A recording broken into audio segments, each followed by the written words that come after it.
apparently they're moving Ennis Rackstraw position again. Let's talk about it. Cornerback coach Deshae Townsend, I think at one point a couple years ago was Dre Blount, got rid of him. And they brought in Deshae Townsend. So he used to be a cornerback. I remember him from the Steelers. But check out Detroit Lions Top playlist, thumbs up the video, share the video, subscribe to the channel. If you followed the Rackstraw story last year, training camp, he was having a really good training camp. He was getting some interceptions, some that he didn't do in college. But they were really positioning him to be a nickelback. He was going, I think the original plan, let's kind of go from the, I think the original plan was they was going to go, I really don't know what the original plan was per se, but I only can imagine. I think the original plan was to bring Amik Roberts in, draft the corner, and that's how they was gonna rock out and keep BB at safe at the nickelback position. I think that was the worst case scenario. But what ended up happening, they traded for Carlton Davis. They thought they were running Meek Roberts away. It didn't. Amik came in. The starting corners was going to be Amik on the outside and Carlton on the outside. What ended up happening was they drafted Terrion and Rackstraw back to back. I'm in the minority. I thought Terrion had a great year regardless.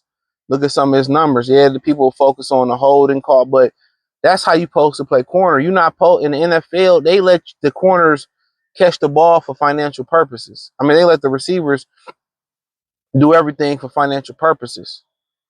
A good physical football game don't sell a lot of tickets to them. They think casual fans want to see a bunch of points scored. So I think that's how you supposed to play corner. Like a lot of them calls they was calling PIs. That's bullshit. Just being honest. So they end up drafting Terrion, and he ended up doing well enough. It became Terrion, Carlton on the outside, and the Meek slid to the inside. And they shifted BB Brian Branch back to the strong safety position. So Ennis Rackstraw was pretty much being a backup to Meek Roberts as a nickelback. And so really the nickelback was Meek, backup Rackstraw, and then the backup to him was gonna be, BB, and then if BB had to go to nickel, that was gonna put F.A. Melifano back at safety. So he was actually drafted here. He was intended to come in and learn nickel. He had never played nickel before. People may not understand it's a different ball game to play nickel. You have to be shifty. So you see a lot of those Champ Bailey type corners, them Strider, them bigger corners, they more physical, they more long striders. You kind of see what I'm saying? You remember your Shermans, your Brandon Browners, your Champ Baileys. They're more Deion Sanders. People don't understand how big, no Diddy, no Harvey Weinstein, no Kanye, how big Deion Sanders actually is. That's not a small guy. They're striders. So when you go on the inside, some elite athletes are able to chop their feet. You got to understand, when you inside that formation, and I talked about this from a receiver standpoint of view. From a receiver standpoint of view, when you inside, he on some bullshit. That motherfucker might have to wait. When you on the inside, they always wait for I'm going lunch break to want to pull up with a little small shit.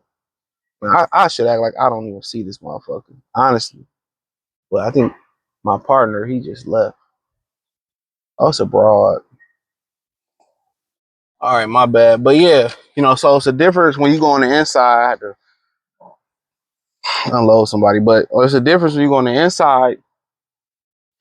It's a kind of a all way go. I mean, you can go left, you can go right. You don't have a boundary to protect you. So see a lot of shiftier guys or guys who smaller or have a problem, getting off bump and run, getting off press. They put them on the inside, and it's a lot different, especially when they start aligning them off the line of scrimmage on the inside, where they get that cushion where it's hard to really get that press on them. So it is tough to go on the inside. When you get a corner that can travel on the inside, that can travel everywhere, they're a really good corner.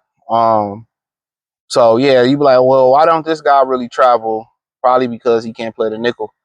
So it's a different beast. So BB, he able to go on the inside and shadow those guys. I think it's impressive. So going on that inside and playing on the outside, that's where the big bucks is made at though. But you starting to see more and more now that nickelback position money going up, because A lot of the receivers that come out now, they can't play on the outside primary. They moving around to get the best matchup. And they know a lot of number one corners, a lot of outside corners don't want to travel into the nickel.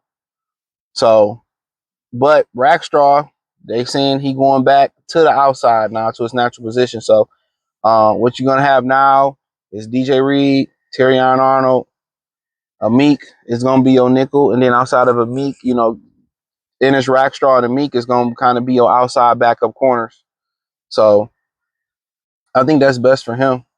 Going with you had a year to learn the nickelback position a little bit, and scrappy, physical corner. That's what they like, physical football players.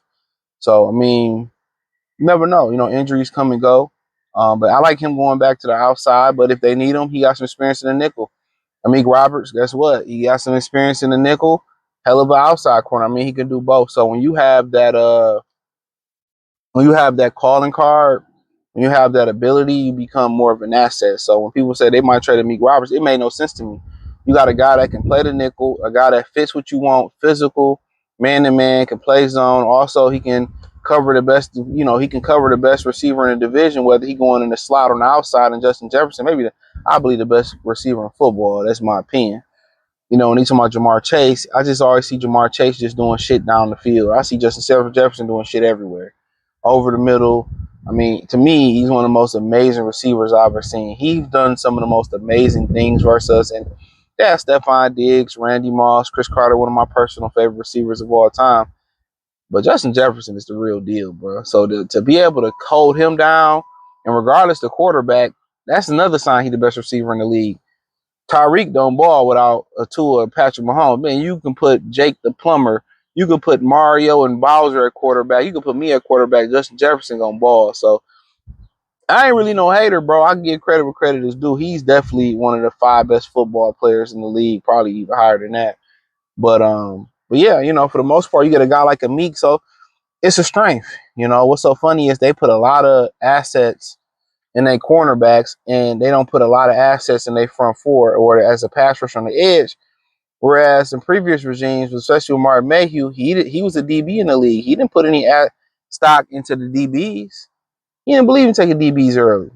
Finally, he kind of was pulling teeth to draft Darius Slay in the second round. Remember Alex Carter late, mid to late, Bill Bentley mid to late, Aaron Berry was an undrafted free agent. He didn't put much stock in drafting corners early.